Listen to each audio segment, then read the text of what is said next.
This is a review of the worksheet for the kinetic theory types of equations, root mean squared, molar kinetic energy, and Graham's law. And let's get started with the first question. Number one states, calculate the most probable kinetic energy of hydrogen gas. Now, you think about most probable, you're saying, what does that mean? Well, you know that gases have a range of motion. So keep drawing this till I'm blue in the face. This Boltzmann distribution graph where we have number of particles over speed, okay, and we know the most probable, okay, is somewhere in this range here, okay. So we want the most probable kinetic energy for hydrogen gas. Now, the understanding that kinetic energy formula, kinetic energy is equal to 1/2 the mass times mu squared. Now, this mass in kinetic energy is per particle, or per molecule in this case. So this kinetic energy formula really is about per each molecule. So we're going to have to take the most probable speed here to say, okay, we've got a bunch of different gases. What's the most probable? When you say most probable, remember these are number of molecules. And what does that mean? Well, these are little bar graphs. So when you think about the bar graphs, okay, when you think about bar graphs, you think about the where are most of these high bar graphs at? They're at toward the middle. So obviously the large number of particles that have very similar speeds, of course, are in this middle. So we're doing it per molecule, and we're going to use the most probable speed is this one. This is the root mean squared speed that we're talking about today, okay, which is probably in this area here, okay, statistically. Any case, to use this, okay, we have to be in kilograms. So we're going per molecule. So we're going to have to be in kilograms here. So to solve this, we know 1/2 mass velocity squared. We're going to have to find kilogram per one molecule. So let's start what we have here. We know that we have hydrogen, okay, and hydrogen is approximately, from the molecular mass, 2 grams per every mole. All right, well, this is per 6.02 times 10 to 23 numbers. That's what this comes from. So what I want to do is convert to kilograms. So I'm going to get rid of my grams, and I know there's 1,000 grams per every 1 kilogram. Okay, and this gets me my kilograms, but this is per mole. And I know for every 1 mole, there's 6.02 times 10 to the 23 molecules. So here I am, just making sure my moles cancel. All right, it's 1 mole.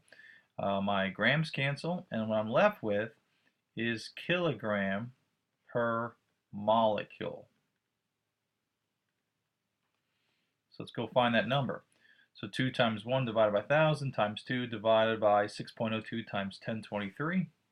And when I do all that, I get 3.32 times 10 to the negative 27. Of course, we expect a small number there, because that is per molecule. All right, so let's get rid of some of this, and let's solve this now. So kinetic energy is equal to 1/2 3.32 times 10 to the negative 27, all right, kilogram, and our speed, or most probable speed, okay, we're using it as a scalar quantity, 1.57 times 10 to the 3, and of course is meters per second. And that of course is squared, right, mu squared. So we take these values, now we have them kilogram per molecule. Let's go find the value. So 2 times 1 divided by 1,000 times 1 divided by Avogadro's number. And I already found that value to be, okay, there. So how about I take this number, Okay, times it by this number squared, times that by 0.5, and what I should get 4.09 times 10 to the negative 21. That, of course, is joules. Okay, now why is it joules? Kilogram meter squared second squared. Remember, kilogram meter squared per second squared is a joule. And that's why, that's why we needed this kilogram. That's why we needed this conversion here. And of course, that's per molecule. Now, I know I could have left that as per molecule here. And that would leave joules per molecule. But this formula is a per molecule basis. All right. So the next question, same idea. They want the most probable kinetic energies for methane at 300 Kelvin with the most probable speed, which of course is our root mean squared. All right, so same question. If you want to give that a try, it's the same as A. You can go ahead. I'm going to go ahead and do it. Pause me right now. You try it and see how you do. Still pausing. I'm still waiting for you. So shut me off, do letter B, and I'll be right back with the answer. Okay, I'm back and better than ever. I don't know about that. But in any case, took my methane, found the grams per mole to be 16 with a formula mass, converted it to kilograms per mole, multiplied across, and I found my mass per molecule in kilograms, because we're trying to get joules here, which is kilogram meter squared per second squared.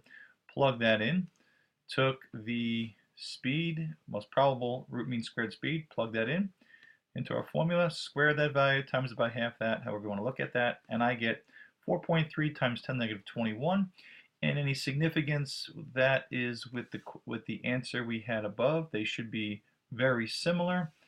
The reason why they're not quite the same, although they're just about significantly the same because of how small they are, is these should approximate each other because we're at the what?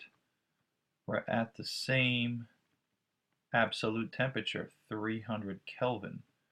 So same temperature, as we've talked about, we should have the same kinetic energy. Kinetic energy, which is the fifth postulate of the ideal gas law equations, or the fifth postulate to be an ideal gas, is kinetic energy is proportionate to absolute temperature. Okay, so of course at the same temperature we should get the same kinetic energy. What of course is different is the mass. This number, 2.66 times 10 negative 26, okay, compared to this number, is a bigger number. It being a bigger number should give me a smaller velocity or speed at the same temperature, and it does so, right? This, between these two numbers, this one is the bigger number. So it's a heavier molecule, methane, compared to hydrogen. So its velocity, or I should say its average, its most probable speed, okay, is going to be slower. This molecule is lighter, okay, by the order of almost 10 times. And of course, its speed is much faster. Okay, and that's the reason why lighter gases will escape openings, effuse, or escape into the air, diffuse better. Okay, any case, number 2 says calculate the average molar kinetic energy of the gaseous sulfur hexafluoride. Well, we have an equation for that. And if you remember, it's 3, 2, RT equals our kinetic energy, squiggly, that's per mole. So let's see, it's sulfur hexafluoride. What do I need? Well, 3 over 2. We need a universal gas constant, but remember, kinetic energy is in joules. So we need a value for kinetic energy that will give me joules. Atmospheres, liters. Okay, when you times them together with the right units, you will get joules, but atmospheres, liters themselves are not. So we have to look this up, and let's go to our reference table. And there she is in all her glory, 8.31 joules per mole Kelvin. Okay, 8.31.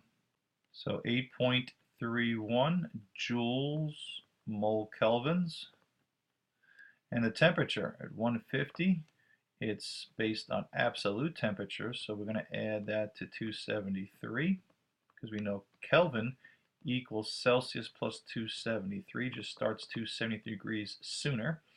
So we get a 3, a 2, and we get a 423 Kelvin. Okay, let's plug this into our calculator. And when we do that, I get 5.2 or 5 I should say 3, as I round off here, times 10 to the 3. And of course, what are we solving for? Joules. All right, kelvins cancel. Remember, this is the kinetic energy per mole. So this is joules per mole. You don't have to put that there, but this little squiggly means per mole. That's why we left with the moles. You don't have to put that there, though. So that's the joules per mole. Okay, very simple stuff. Now, interesting enough, you notice something else here. Whether it was sulfur hexafluoride, methane, hydrogen, would it matter what this value would be? No. No matter what the gas is, the average, or I should say the molar kinetic energy, is the same. Although they will have different speeds at the same temperature, and these are most probable speeds, their molar kinetic energy, considering all of the motion of all the molecules, will be exactly the same because kinetic energy is proportionate to temperature. So all I need really is a temperature here. It's independent of the particles. That's something you need to realize there. That only temperature was needed. It could be any gas here. Here is different because we're talking about most probable speeds, considering that root mean square, that sort of statistical average. And of course, lighter gases have a faster speed, but this is not speed, this is kinetic energy. And it will be the same for all gases, for all temperatures. And that's why last year you learned that what? Temperature is average kinetic energy. And essentially, this is what this is. This is per mole. Okay, I'm not most probable, but all the speeds for all the gases. Okay, number 3, we calculate the average speeds of H2O and D2. Now D2O is deuterium. Deuterium is a isotope of hydrogen that has one more neutron, so it's a little heavier. So calculate the average speed. So what we're doing here is root mean squared. Okay, root mean squared is how we get the speeds, and these are the most probable speeds. Okay, and if you remember, they're equal to what? 3RT over the molecular mass. Okay, so how do we do this? Okay, well, let's start with H2O. Put H2O over here. And the root mean squared for H2O is equal to the square root of 3. Since we're dealing with kinetic energies, it's going to be 8.31. This is joules per mole Kelvin. We're going to use that gas law. That's in joules. Temperature, 500 plus 273, 873. Check that, 773. Okay, all over the molecular mass of H2O, which we should all know is 18 grams per mole. Okay, and of course we're looking for root mean squared. So let's take a look at what this number represents. Before we do that though, if you look very carefully, let's do some canceling. We have a problem here if you noticed. Okay, if I take my kelvins, they go bye-bye. And if you look at moles, they go bye-bye. And I have joules per gram. Okay, this is not going to mesh very well. Okay, we need to be in kilograms here for this to work. This is all based on kinetic energy formula derivations from SI units. So this will not work out. So this molecular mass, fancy M, has to be in kilograms per molecule. Okay, so that's something we're going to have to do right now. So let's convert that. So we have 18 grams per mole. And I might have said per molecule, but no, it's got to be per mole. If you look at here, this is mole and this is mole, so sorry. being tall again. So getting rid of grams, obviously we're doing converting. Probably don't have to show you this, kind of silly, but 1,000 grams is 1 kilogram. We're dividing by 1,000, so clearly this becomes, okay, this becomes kilogram per mole, and this is 0.018. That's why your units are so important, okay? So yeah, I almost made that mistake, and I've made plenty more in my life, and I'll continue. But what I will do is keep looking at my units. This has to be in moles, and I know that none of this makes any sense unless I'm in SI units that get me the joules, okay? You may say, well, I still don't get why you know you have to be in joules per kilogram. Well, we're trying to get a what? We're trying to get a speed, okay? And if you want to solve for the square root of joules over kilogram, you will get a velocity. Let's just wait and see. So why not? Let's do it. Look at it. Look at the units. Joule over kilogram. What's a joule? Joule is equal to a kilogram meter what? Squared per second squared over a kilogram, which is what this is. So here's a joule over kilogram. Clearly, kilograms cancel and left with meter squared, second squared. Square root of that is meter per second, and that gives me back my what? My speed. And if I don't have kilograms here, if I have grams like I did, that won't cancel out to speed. I won't get meters per second. Kind of cool, I think, when you look at the units carefully, but easy to make mistakes here, okay, that way. So in any case, let's go find this number, this whole expression here. Okay, so for water, plugging all this in, I get 1035 meters per second. That's pretty darn fast. Okay, and that's for water at 500. We're going to do the same thing now for deuterium. Okay, so let's do that one in red over here. It's H2O. Put the little D here, remind myself, it's the isotope. 3 times 8.31 joules per mole Kelvin. Units help me out today, that's for sure. 773 Kelvin, same temperature. This is where it's different because we have an extra what? Isotope contains one more neutron. Okay, the atomic mass of this is now 0.020 kilograms per mole, right? 18 grams per mole. But if each hydrogen has an extra neutron, that means we're looking at this scenario. That means each hydrogen's 2, so there's 2 H's in H2O, is 4 plus 16 for the oxygen. Okay, let's go find that number. Okay, when I multiply 3 times 8.31 times 773 divided by 0.020, I get 981.6 meters per second. And obviously, what we're calculating, generally speaking, is the most probable speeds. Okay, and clearly the what? The heavier gas goes slower than the lighter gas. Okay, and you can actually do a what? A ratio from these guys, right? I could do the rate, let me just do here. I can do the rate of H2O over the rate of H2O, big D I should have put. And what does that equal? Well, that's going to equal H2O, okay. And what's the most probable speed of H2O? 1035 meters per second. And the other one is 981.6 meters per second. For fun, let's go find this ratio of speed. What you'll get is 1.05.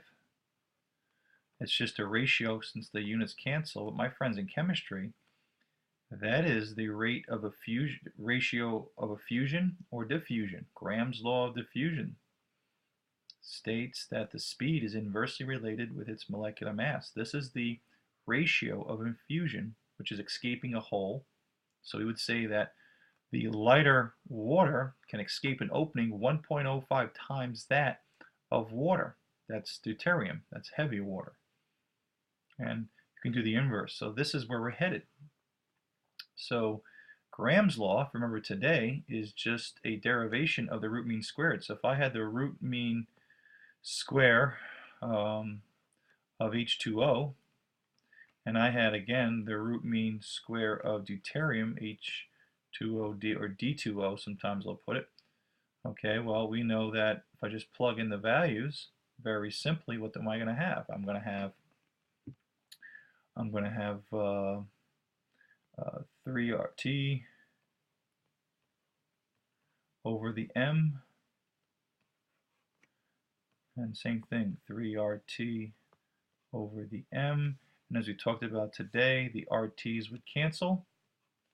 And if you think about this, the 3's would cancel, and 1 over M over 1 over M, okay, is going to be, if this is M of the D and this is the H, this would flip. This would become the molecular mass of D over the molecular mass of H equals the ratio or the rate of infusion of H2O and D2O. Of course, don't forget the square root, and that is Graham's law.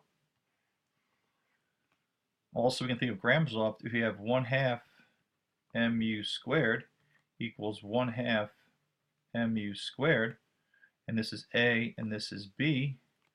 We can solve for, let's say, the ratio of the speed of B over A.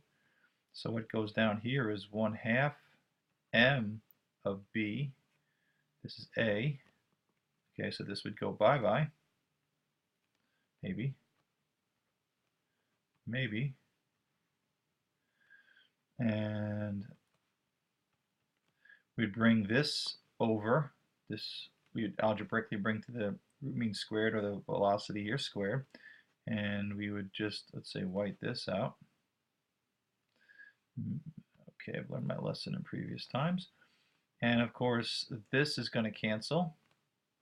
So what do I have left? Well, to get rid of this, you square root both sides. And you get the square root of the mass of A over the mass of B equals the ratio of the speed of B over the speed of A. Look what you have here. It is an inverse relationship. The ratio of escaping a thin opening, oops, here's my doohickey. I was due, wasn't I?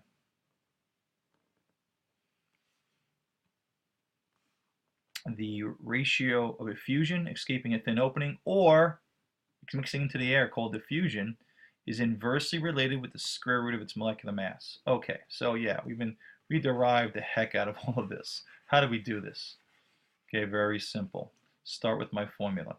It's a ratio, so let's put Cl2 on top, N2 on bottom. It's equal to the square root of the mass of Cl2, which is 2 chlorines, 35.5. We'll make it 70.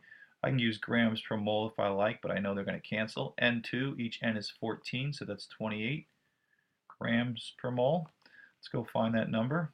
Okay, when I do so, I get 0.63. What does that mean? Cl2 escapes an opening, or effuses, 0.63 times that of chlorine. That of nitrogen, sorry. Why? If I go 63% of somebody else, I'm going slower. So chlorine escapes an opening 63% as well as nitrogen. So nitrogen's better. Why is nitrogen better? Because nitrogen is lighter. Okay, chlorine is heavier. So it doesn't move as fast. It has a what? A lower most probable speed that we've been calling what? Root mean square speed. So it moves less on average, or has more molecules moving at a slower speed. so it escapes the opening nut as well. Now you can do the inverse of this. Okay, you can do 70 over 28. Okay, or take the 1 to the negative, so the 1 over x key, or the x to the negative 1 key, 0.63 gives you 1.58. Now what does that mean if you do the inverse? That would mean nitrogen's on top, and nitrogen escapes an opening 1.58 times that of Cl2. Why? Because again, it's got a faster, most probable speed. Okay, so that's how you would do these. Now, what I call them infusion or diffusion, that's how you handle the rest of these. These don't have to be root mean squares here. They can just be the chemicals. It's the rate of 1 over the rate of 2, how fast they escape. Rate is based on what? Time. Okay, so I'm going to ask you to try the rest of these. Do your best, and these should be no problem really when you stop and think about what all this means now. Okay, hope that helped.